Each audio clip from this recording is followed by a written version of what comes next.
The problem of truth is that the truth, first of all, is costly, whereas fiction is very cheap.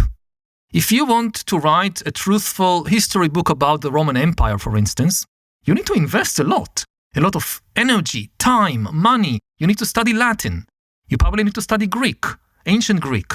You need to do archaeological excavations and find these ancient, whether inscriptions or pottery or weapons, and analyze them. Very costly and difficult. To write a fictional story about the Roman Empire, very easy. You just write anything you want and it's there on the page or on the internet. The truth is often also very complicated because reality is complicated. You want to give a truthful explanation for why the Roman Republic fell or why the Roman Empire eventually fell. Very complicated. Whereas fiction can be made as simple as possible, and people tend to prefer simple explanations over complicated ones. And finally, the truth can be painful, unattractive. We often don't want to know the truth about ourselves, whether as individuals, which is why we go to therapy for many years to know the things we don't want to know about ourselves, and also on the level of entire nations.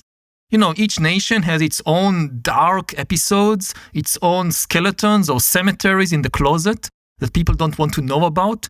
A politician that, in an election campaign would just tell people the truth, the whole truth, and nothing but the truth, is unlikely to win many votes.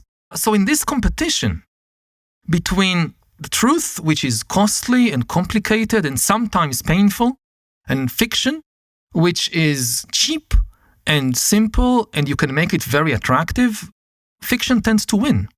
And if you look at, the large-scale systems, networks in history, they are often built on fictions, not on the truth.